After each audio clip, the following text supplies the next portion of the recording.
entrevista para el portal Entredichos, dependiente de la Facultad de Trabajo Social de la Universidad Nacional de La Plata.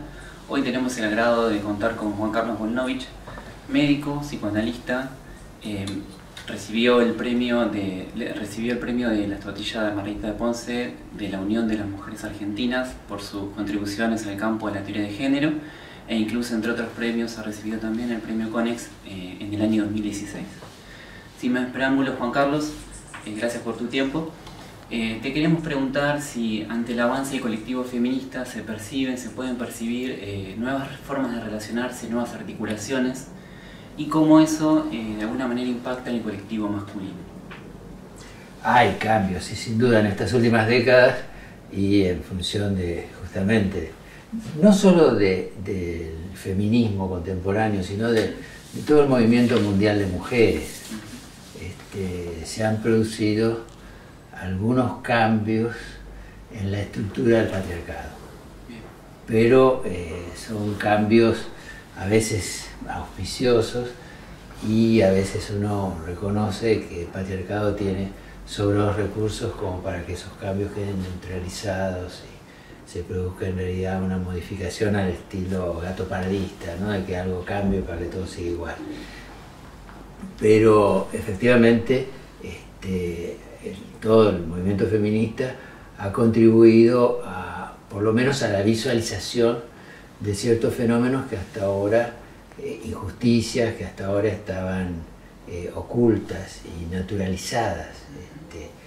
Algunas incluso se han llevado a la posibilidad de establecer leyes que hubieran sido impensables 20, 30, 40 años atrás. La penalización, por ejemplo, de la violación dentro del matrimonio era algo que era impensable, y sin embargo, y de ahí en más, en el campo de la justicia ha habido enormes avances, y que hasta determinado punto han sido acompañados también por ciertas modificaciones en el imaginario social, en cómo circulan hasta cierto punto, porque como te digo, me da la impresión de que todos los esfuerzos por entrar en el camino de una mayor igualdad entre varones y mujeres, igualdad de derechos, igualdad de obligaciones, tiene sus idas y vueltas, sus avances y sus retrocesos, ¿no? Ahora, en general sí. Ahora, de todas formas, cuando uno dice el movimiento feminista, me parece que habla de un feminismo como si fuera un bloque, y el feminismo tiene distintos sectores y distintos objetivos. Hay un feminismo corporativo, un feminismo empresarial, un feminismo muy ligado a la meritocracia, que le es muy funcional al neoliberalismo contemporáneo. Por eso no es extraño que en este momento de restauración conservadora, por ejemplo, pueda introducirse la ley de cupo del 50% y 50%, lo cual parecería que es un enorme avance, y de hecho tiene un impacto simbólico que las mujeres puedan estar en lugares de poder, y que puedan estar en lugares de poder al igual que los varones.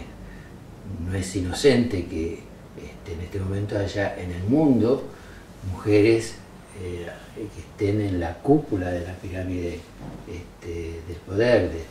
Esto no es nuevo, pero desde Angela Merkel hasta Hillary Clinton, hasta hace poco, hasta Vilma o Cristina. Sin embargo, que estas mujeres hayan podido atravesar el techo de cristal, hayan podido llegar a estas situaciones de poder en el marco incluso internacional, no parece que haya tenido un efecto beneficioso para la mayoría de las mujeres. No han logrado, en todo caso, independientemente de la posición que hayan tenido, la posición política, no han logrado medidas que no hubieran podido ser tomadas por varones. Hay otros feminismos, el feminismo radical, un feminismo marxista, que supone que la lucha contra las injusticias y la explotación del patriarcado no puede darse sin la lucha contra la explotación dentro del capitalismo. Así que, como te digo, y estos son, por mencionar dos, pero es un amplio aspecto del movimiento feminista, ¿no? Bien, bien. ¿Cuál es su opinión respecto a las masculinidades hoy, en este momento, en este contexto que estamos atravesando, tanto social como económico como político? Este momento es, a ver, yo tengo la impresión que estamos atravesando una etapa de transición en el mundo, también acá, de pasaje, sobre todo en América Latina, de pasaje de un neoliberalismo progre, que han sido puestos por como ejemplo los gobiernos en Venezuela de Chávez, en Brasil de Lula y Dilma, en Argentina de Cristina y de Néstor, que han sido gobiernos neoliberales, pero con intenciones progresistas, con la incorporación de ciertos proyectos progresistas que no han tocado en absoluto la estructura neoliberal. Y estamos pasando a un neoliberalismo duro, donde que no solo es una reconversión dentro del neoliberalismo económica y política, sino también ideológica, que incluye un refuerzo de la misoginia, el sexismo, el racismo, el negacionismo. Hay toda una reconversión conservadora, una restauración conservadora de estos valores tradicionales, que hace que los valores justamente tradicionales del patriarcado tiendan a reforzarse y a generar una especie de retroceso con respecto a ciertos logros que se habían tenido y que siguen estando, pero con esa característica de, como te decía antes, de que algo cambie para que todo siga igual, ¿no? Es decir, por ejemplo, el matrimonio igualitario, la ley de matrimonio, el avance que significó haber podido promulgar la ley del matrimonio igualitario, más aún, algo en el que yo participé, que es la posibilidad de que las parejas o las personas homosexuales puedan adoptar niños, ¿no? Esto es tan impensable como lo que decía antes sobre el reconocimiento, la visualización de la violación dentro del matrimonio. Antes que pensar en que un chico vaya, una nena, a una escuela, que el maestro o la maestra fueran homosexuales, era casi una denuncia que significaba o que el chico no vaya más o que pedir que los maestros o las maestras sean expulsados. Hoy en día está legalmente permitido que las parejas o los homosexuales, las lesbianas, los gays, puedan adoptar niños. Esto parecería que es un enorme avance. Sin embargo, este avance coincide con que el otro día a dos muchachas por versarse en la vía pública las llevaron presas. Quiere decir que las leyes, inevitables, ineludibles como son, no son suficientes en la medida en que no se modifiquen cómo circulan en el imaginario social todos estos criterios que están en un momento de retroceso, en un momento donde los valores más tradicionales y convencionales tienden a reinstalarse. Mira, te voy a dar un ejemplo. Cuando mis hijos eran pequeños, estoy hablando de la década del 70, principio del 70, acá nomás, acá a la vuelta, porque yo vivía acá a la vuelta, hay una juguetería. Había una juguetería. Entonces era medio como inevitable, ¿no? Nosotros vivíamos en un quinto piso, bajábamos y abajo la juguetería. Los chicos venían a la juguetería, sociedad capitalista, papi comprame, ya se sabe. Entonces, qué sé yo, terminamos siendo amigos de la vendedora. La juguetería esta tenía una estructura que era la siguiente. Tenía góndolas, como todas las jugueterías, donde estaban organizados los juguetes en función de la edad de los chicos. Es decir, góndolas para chicos de 1 a 2, de 2 a 3, de 3 a 4, 4 a 5. De manera tal que uno llegaba y le decía a la vendedora, tengo que hacer un regalo a un chico de 5 años, y te decían, busque en esa góndola. Hoy en día tengo nietos. La juguetería sigue estando, los dueños siguen siendo los mismos, y entonces llevo a mis nietos. ¿Y qué ocurre? Es la misma juguetería, pero ya las góndolas no están divididas por edad, sino están divididas por sexo, de manera tal que vos entrás y está juguetes para nenas, princesas para allá, juguetes para varones, Spider-Man para acá.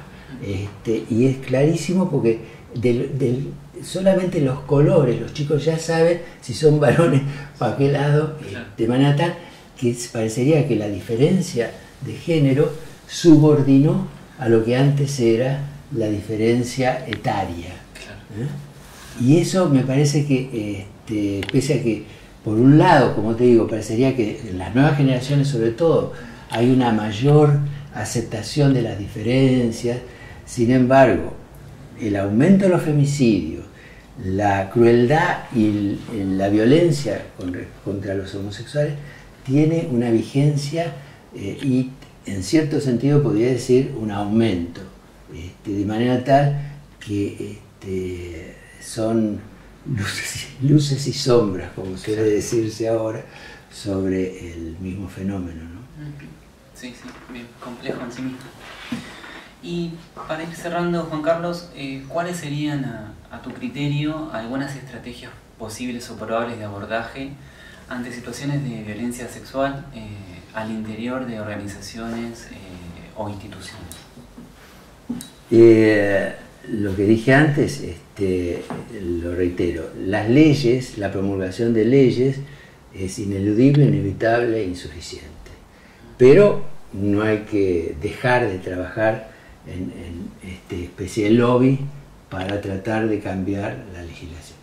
En las instituciones, me parece que en general hay 3 etapas cuando se produce la visualización de ciertos fenómenos que son el resultado de la explotación patriarcal. Uno es, la primera de todas, es romper el silencio. La segunda es, si la primera es del silencio al grito, la segunda es del grito a la palabra. De manera tal que me parece que el trabajo que se puede hacer es el de denuncia. Es un trabajo de no hacerse cómplice del encubrimiento. Un trabajo que va a tender a romper el silencio, es decir, a demostrar que hay ciertas crueldades, ciertas violencias, ciertos niveles de explotación que están naturalizados y que es bueno poder visualizarlos. En general, en estas primeras etapas, como sucedió con el abuso sexual infantil, que generó incluso en la iglesia, algo que todo el mundo sabía, pero que tendía a desmentirse, hasta que en determinado momento ese silencio dejó lugar a un grito, y entonces empezó a hacerse todo tipo de denuncias, la iglesia tuvo que reconocerlo. El grito fue importante, pero no había recursos para hacerse cargo, para seguir, para ayudar a quienes se atrevían a denunciar.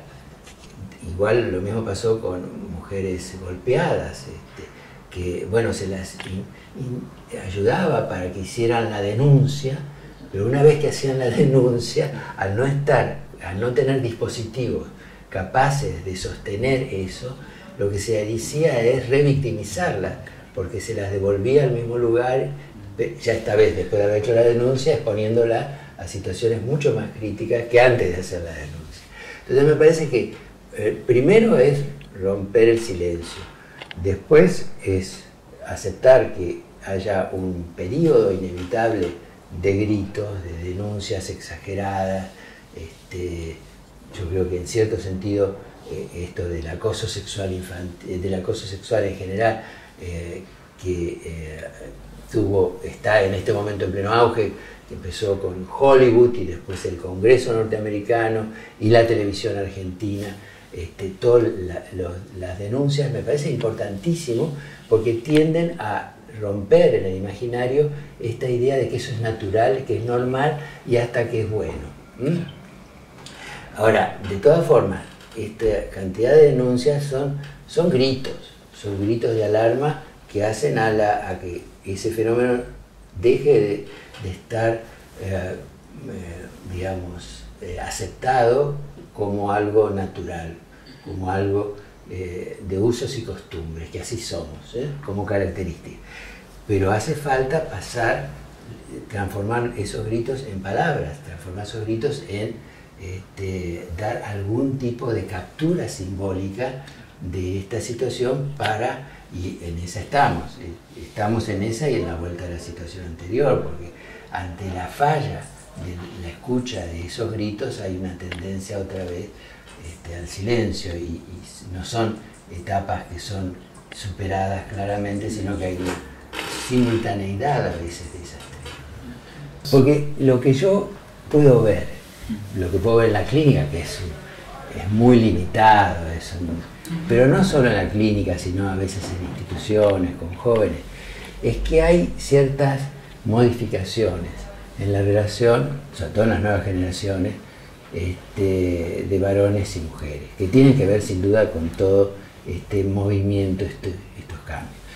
Estas novedades en general van por el lado de que hoy en día las chicas están mucho más dispuestas a tener relaciones sexuales con los varones que las chicas de hace 3 o 4 generaciones o ni siquiera 3 o 4 generaciones, 2 generaciones antes. De todos los mitos patriarcales que siguen con vivos como uno no quisiera, hay uno sí realmente que me parece que ha sido más tocado como mito, más desmantelado, que es el de la virginidad. Es decir, cuando yo era pibe, las chicas mantenían la virginidad como un valor. Y era, para una mujer, ser virgen era como un atributo, y el contrario, perder la virginidad, era un demérito que la ubicaba en una situación de desventaja, incluso ante la mirada, no solo de los varones, sino de las mujeres. De manera tal que las chicas que habían perdido su virginidad vivían con cierta vergüenza. Hoy en día esto cambió radicalmente, en general cambió radicalmente, en el sentido de que las mismas chicas de 16, 17, 18 años que todavía siguen siendo vírgenes, que no han tenido relaciones sexuales por primera vez, se sienten avergonzadas justamente por no haber, avergonzadas no solo con los varones, sino en su grupo de pares, con respecto a sus compañeras, a sus amigas. De manera tal que eso habla de que también, anticonceptivos mediante, las chicas están mucho más dispuestas a tener relaciones sexuales con los varones que antes, y muchas veces toman la iniciativa. Y los varones, que están todavía muy prisioneros de imperativos de tomar la iniciativa y de ser los cancheros, los audaces, los temerarios, se ven un poco sorprendidos y hasta por momentos te diría asustados frente a estas mujeres que pueden expresar su deseo de una manera más franca y más directa. Entonces, eso muchas veces genera por parte de los varones dos reacciones, donde si bien por un lado hay una cuestión de admiración de las chicas que son transgresoras, que se atreven a incorporarse, y de paso es el peaje que tienen que pagar las pibas para ser incorporados en el universo de varones, seguir las reglas, es decir, las reglas de la transgresión, del exceso, consumir alcohol igual o más que los varones, ser libre sexualmente igual o más que los varones, ser audaces, ser temeraria. Los varones las incluyen por eso, las admiran, pero al mismo tiempo me da la impresión de que hay una cuestión de temor que hace que reaccionen de dos maneras, o huyendo de estas mujeres activas o denigrándolas con comentarios al estilo de es una atorrante, es una trola. Cuando digo huyendo me refiero al enorme aumento y consumo entre jóvenes de la prostitución. Jóvenes que están, muchachos jóvenes que tienen relaciones sexuales con novias, con amigas, que tienen muchísimas posibilidades de tener relaciones sexuales con pibas de sus mismos grupos, los tienen, pero eso no impide que, no solo no impide, sino que parecería que viene asociado a un enorme aumento del consumo de prostitución, ya no como podía ser antes entre hombres mayores o treintañeros, sino entre pibes jóvenes, pibes que a lo mejor ya no como antes debutan con prostitutas, pero que el hecho de que se inicien sexualmente con amigas o con novias no impide que consuman mucho con prostitución, que es una de las maneras de, a lo mejor, de tramitar en ese coto tradicional masculino los temores a este avance del deseo femenino. Sí. Pensaba que ahí no hay una resignificación en términos de colectivo masculino en este avance, digo, ahí no hay una modificación, no. Digamos, hay una convivencia, que es otra cosa. Sí, sí.